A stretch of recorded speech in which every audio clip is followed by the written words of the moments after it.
He swore he loved her. Every time. Then the blows would fall.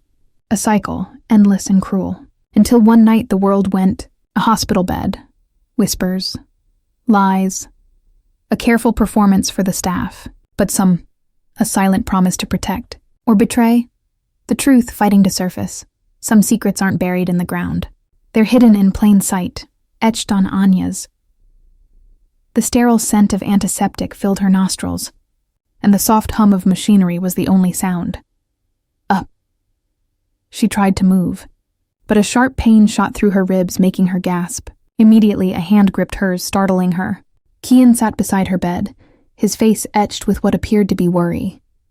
He murmured soothing words, his voice a stark contrast to the violence she remembered. She felt a profound sense of disorientation, a fog obscuring the immediate past, yet the dread in her stomach was clear. He leaned in, his voice dropping to a whisper, asking if she was okay, if she remembered anything. Just then, the door opened softly, and a doctor entered, her gaze sharp and observant, taking in the scene before her. Kian quickly straightened up, his hand still clasped around Anya's. Dr. Vance introduced herself, her tone professional, yet gentle. She checked Anya's vitals, her movements precise. Kian offered explanations for Anya's injuries, attributing them to a sudden, clumsy fall down their stairs.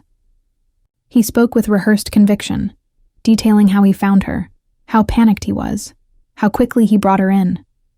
Anya watched him, a silent movie playing behind her. She could feel the doctor's gaze on her, a probing, questioning look that seemed to see through Kian's performance. Dr. Vance asked Anya if she remembered the fall, her voice soft but direct. Anya could only manage a weak nod, her throat tight with unsaid words. Kian squeezed her hand reassuringly, a gesture that felt more like a warning. The doctor scribbled notes on her chart, her expression unreadable, before excusing herself to review the latest scans. Later that afternoon, Dr. Vance returned to Anya's room, this time alone. She sat by the bed, her posture open and inviting. "Anya, I've reviewed your scans and your husband's account," she began softly, her voice low. "It's quite a fall you had." She paused, meeting Anya's gaze directly. Sometimes in situations like these, patients are afraid to speak honestly. "Please know this is a safe space." Anya's heart pounded. She wanted to speak, to scream the truth, but fear locked her jaw.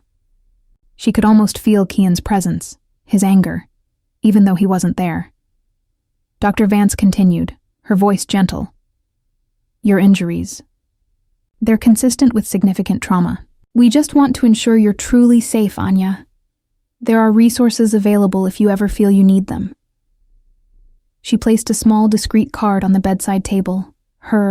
Anya looked at the card, then back at the doctor, a flicker of something new. Hope, perhaps, daring to ignite within her. The moment Dr. Vance stepped out, Kian reappeared, a forced smile on his face. He picked up the small card Dr. Vance had left, his smile faltering as he read it. "What's this?" he asked, his voice low and dangerous. "Some kind of social worker nonsense?" Anya flinched, pulling her hand away from his touch. "Just information," she whispered, her voice barely audible. He crumpled the card in his fist, "You tell anyone anything, Anya, and you'll regret it," he snarled, "Remember who takes care of you." He leaned closer, his breath hot on her face. "Remember who loves you." The words were a venomous promise, a chill running down Anya's spine. She closed the hospital, once a potential sanctuary, now felt like another prison. Kian straightened up, his public facade instantly reforming as a nurse passed by the door, leaving Anya utterly alone with her terror. Anya lay awake long after Kian left, the crumpled card still on the floor where he'd thrown it. Her ribs ached, a constant reminder of the pain, but her mind was clearer now. Dr. Vance's words, "safe space," echoed, a fragile hope, almost immediately crushed by the memory of Kian's snarl, flickered within her. She cautiously reached a trembling hand towards the floor, wanting to retrieve the crumpled card, a tangible link to a potential escape. Just as her fingers brushed the paper, the door creaked open. Dr. Vance entered, her presence a silent question mark. Anya quickly withdrew her hand, feigning sleep, her heart hammering against her bruised chest. The doctor paused, observing Anya's stillness for a moment, before moving to check her IV drip. Anya could feel the weight of her gaze, understanding the unspoken communication between them. Later that morning, Kian returned, a forced smile plastered on his face and a vibrant bouquet of "Feeling better, my love," he purred, placing the flowers in a vase on the bedside table. The sickly sweet scent filled the air, clashing with the antiseptic. He pulled a chair closer, taking her hand again, his thumb stroking her knuckles in a chillingly familiar gesture. "I told them you're coming home tomorrow. We can put this whole ugly incident behind us." Just us, Anya. No need for anyone else's advice, is there? He squeezed her hand tighter, a silent assertion of his control. Anya merely nodded, her gaze fixed on the wilting petals of one of the roses, feeling the thorny stems of his possessiveness prick at her fragile composure. Dr. Vance re-entered Anya's room during Kian's brief absence, her demeanor calm, but She carried a clipboard, ostensibly for a routine checkup. As she checked Anya's pulse, her fingers subtly slipped a folded piece of paper into Anya's palm, her touch light and discreet. "Keep strong, Anya," she murmured, her voice barely a whisper, her gaze conveying a depth of understanding. Anya's heart leapt, a surge of adrenaline mixed with fear. She quickly curled her fingers around the paper, hiding it from view. The doctor continued her examination, her professionalism unwavering, then offered a reassuring smile before exiting. Anya waited, her breath held, until the door clicked shut. With trembling hands, she unfolded the paper. A contact number for a local domestic violence shelter, discreetly written, along with a few words. "You are not alone. Call when you can." Anya clutched the note, the words a lifeline in her trembling hands. She tucked it deep into the pocket of her pail. Kian returned a short while later, holding a small bag with her street clothes. "Time to go, my love," he announced, his tone brooking no argument. He began to help her change, his touch possessive, Anya's mind raced, a whirlwind of terror and a newfound desperate resolve. As he helped her into her clothes, his hand brushed against her pocket, and she froze, her breath catching in her throat. His wheeled her towards the door.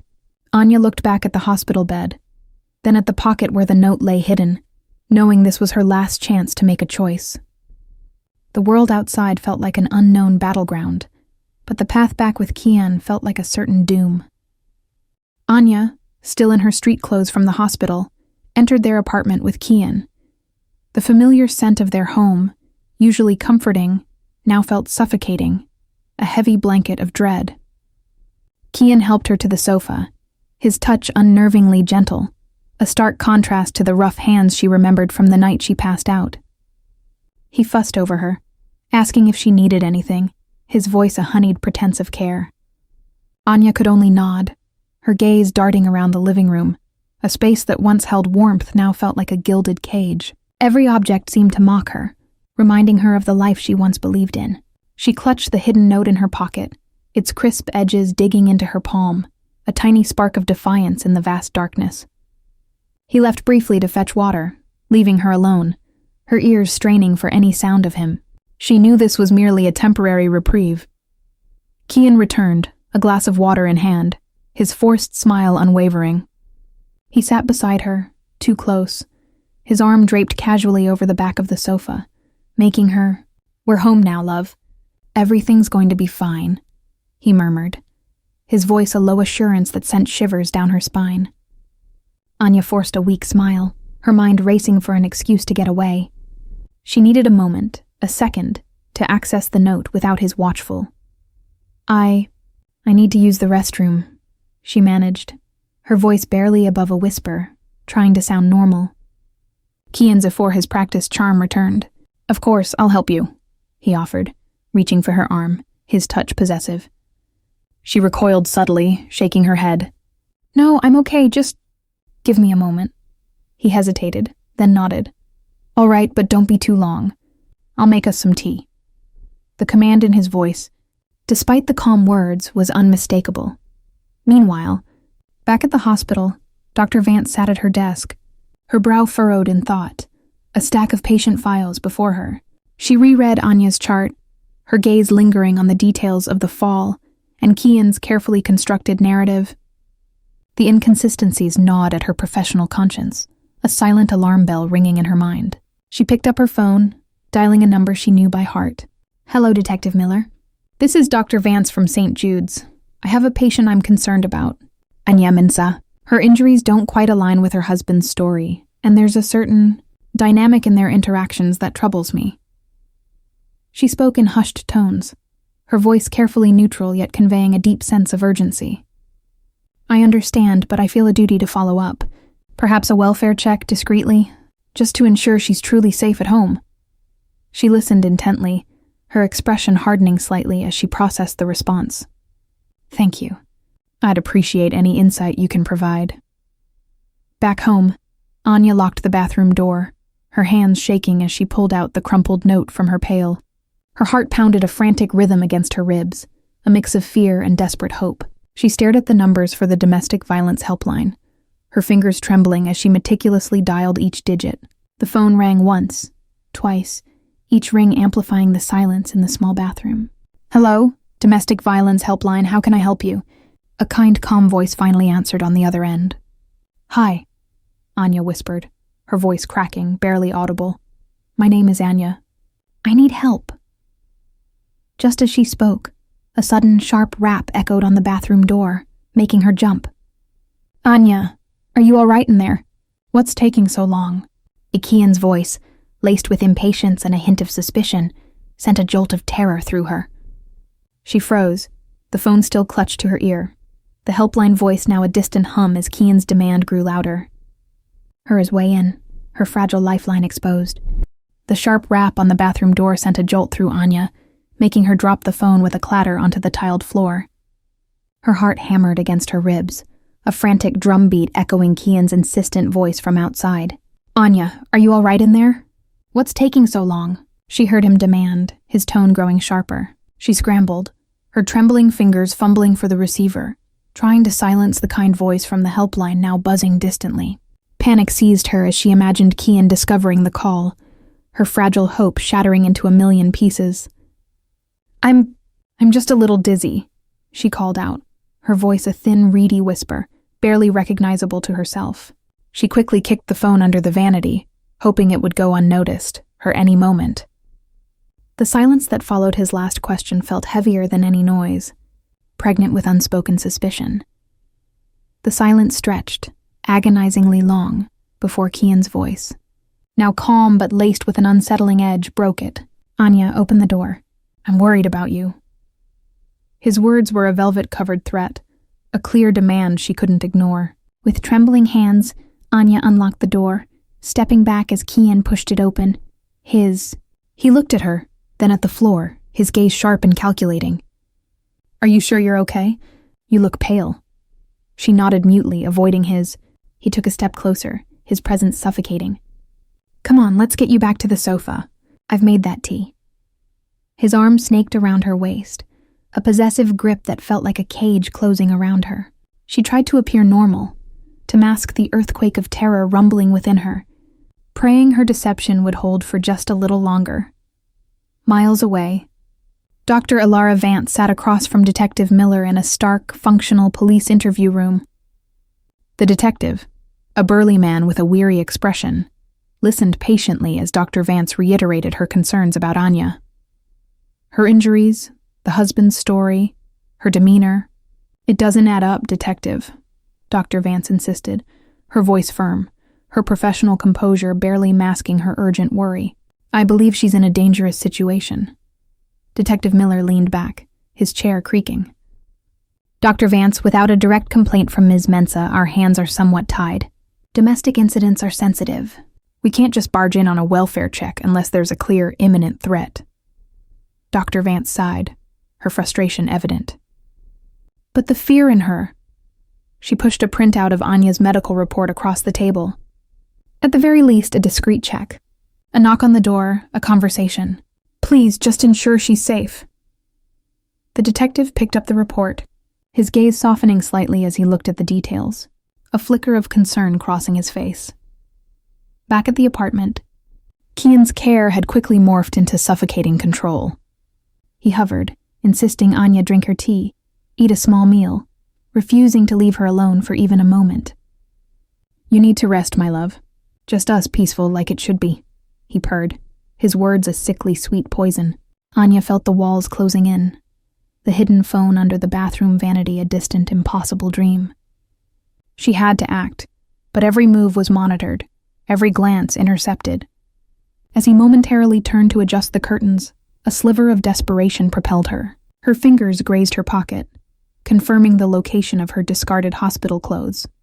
But the note was in the bathroom.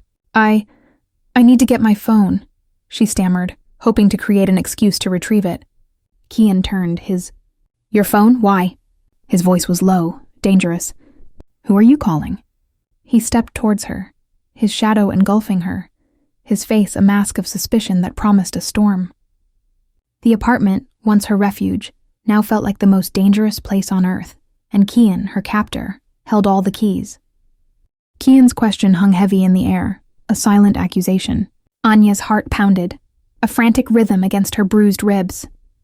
She struggled to keep her composure, knowing one wrong word could unleash his fury. "My phone? I just wanted to check the time," she stammered, her voice thin and unconvincing even to herself. His pression. "The time? You have a clock on the wall, Anya. And you just spent days in a hospital bed without your phone." He took another menacing step towards her, his shadow enveloping her. The comfortable living room felt like a cage, shrinking with every breath she took. "Who are you trying to call, Anya?"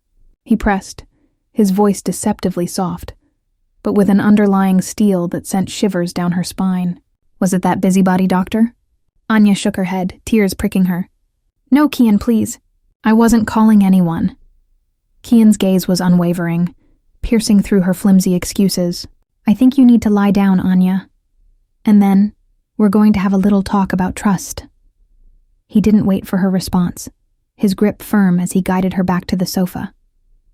Her. "I'll just freshen up in the bathroom," he announced, his tone casual, but Anya's breath hitched. She had kicked the phone under the vanity. But what if he saw it? What if he found the note? A cold dread seeped into her bones. She watched, paralyzed, as he walked towards the bathroom, his footsteps echoing ominously in the sudden silence. The door clicked shut, sealing her fate, or so it felt. Every second stretched into an eternity, her ears straining for any sound, any telltale rustle. A few agonizing minutes later, the bathroom door creaked open. Kian emerged, not with the casual air he had entered with, but with a cold, hard look in his hand. He held Anya's dropped phone, its screen dark, and beside it, the small crumpled piece of paper, the helpline number. Anya's blood ran cold. The air in the apartment grew thick, suffocating. "This, Anya?" he said, his voice dangerously quiet, holding up the evidence. "This is checking the time?" She recoiled, her body trembling uncontrollably. "Kian, I can explain," she whispered, though she knew there was no explanation that would appease him. "You were going to leave me," he stated, his voice devoid of all warmth, a chilling pronouncement. "After everything I've done for you, everything we have." He crumpled the helpline note in his fist again, his knuckles. "You think you can just walk away?" Kian's words hung in the air, heavy with accusation and menace. He took a step closer, "You think I won't find you, Anya? You think you can hide from me?" His voice was low, guttural, a sound she knew too well. The phone clattered onto the coffee table, forgotten as he advanced. Anya's mind raced, a desperate scramble for an escape, for a way out of this nightmare. There was no reasoning with him, no pleading that would work now. This was the end of pretense. As he lunged, his hand reaching for her, a sudden primal instinct took over. She had to fight. She had to survive. Her gaze fell upon a heavy, decorative glass vase on the nearby side table, a wedding gift, ironically. With a surge of adrenaline, she grabbed it, her trembling hand raising it defensively. Anya, driven by a surge of raw, primal instinct, swung the heavy glass vase. It connected with a sickening thud against Kian's shoulder, not his head, but enough to momentarily stun him, making him stumble back with a cry of pain and shock. The vase slipped from her trembling fingers, crashing to the floor and shattering into 1,000 glistening shards, mirroring the fragments of her broken life. Kian roared, a sound of pure rage, his hand clutching his injured shoulder. "You little bitch!" he snarled, advancing again. But Anya was already moving, fueled by adrenaline and a desperate, singular focus: escape. She dodged around him, her bare feet crunching on the glass, ignoring the sharp pain as she bolted towards the front door. Every fiber of her being screamed to get out, to breathe free air, to finally escape the prison he had built around her. The memory of his blows, the crushing fear, the "my husband beat me all the time. One day I passed out, he took me to the hospital and pretended," echoed in her mind, galvanizing her flight. She fumbled with the lock, her hands shaking uncontrollably, her heart threatening to burst from her chest. Anya burst out of the apartment, not daring to look back, her bare feet pounding on the cool, unforgiving concrete of the hallway. She didn't know where she was going, only that she had to keep moving, away from him, away from the life she had barely survived. The building's exit sign seemed to beckon her, a beacon of improbable hope in her terror. She ran down the stairwell, her bruised ribs protesting with every jarring step, the cold night air hitting her face as she stumbled onto the deserted street. Her breath hitched in ragged gasps, her lungs burning, but the fear of Kian's pursuit was a far greater motivator than any physical pain. She pulled out the crumpled helpline note from her pocket, the one Dr. Vance had given her, her fingers fumbling over the worn paper. Her phone, still tucked away in her pocket, was her last resort. She dialed the number, her voice a raw whisper when a kind voice answered. "Hello? Domestic violence helpline, how can I help you?" "Please," Anya gasped, tears finally streaming down her face. "I need help. He tried to kill me." Just as Anya finished her frantic call, a police cruiser pulled up silently to the curb. Detective Miller stepped out, followed closely by Dr. Vance, her face etched with concern and determination. Anya collapsed onto the sidewalk, tears of relief and exhaustion finally overwhelming her. "Anya!" Dr. Vance exclaimed, rushing forward to embrace her, offering a comforting presence. Detective Miller, after a quick assessment of Anya's disheveled state and injuries, immediately headed towards the apartment building. He had received the welfare check request, and Anya's call to the helpline, triangulated by the dispatcher, had confirmed his worst suspicions. Inside, Kian, still seething from Anya's attack, was attempting to clean up the shattered vase when Detective Miller entered, his stern gaze taking in the scene. "Kian Holloway?" The detective's voice boomed, cutting through the tense silence. "I'm Detective Miller. We need to talk about what happened here tonight." Kian's face, a mask of anger just moments before, now morphed into one of feigned indignation and surprise. But the fear in his ink. Weeks later, Anya sat by a window in a quiet, sunlit room at a women's shelter, a cup of warm tea in her hands. The bruises had faded, but the emotional scars were still fresh. Kian had been arrested, and the legal process was underway, bolstered by Dr. Vance's testimony and Anya's courageous statement. The truth had finally come out. "My husband beat me all the time. One day I passed out, he took me to the hospital and pretended." The weight of that secret, carried for so long, had finally lifted. Dr. Vance visited often, not just as a doctor, but as a friend, a beacon of support in Anya's journey to healing. "You are so brave, Anya," Dr. Vance said gently, her hand resting on Anya's. Anya looked out the window, at the bustling street below, a world she was finally free to rejoin on her own terms. The fear was still there, a whisper, but it was now overshadowed by a quiet strength, a burgeoning sense of hope. She knew the path ahead wouldn't be easy, but for the first time in a long time, she felt truly, completely free, ready to reclaim her life, piece by painful. Triumphant peace. Thanks for watching The Hospital Bed Confession. Remember to like, subscribe, and hit the bell for more powerful dramas on our channel.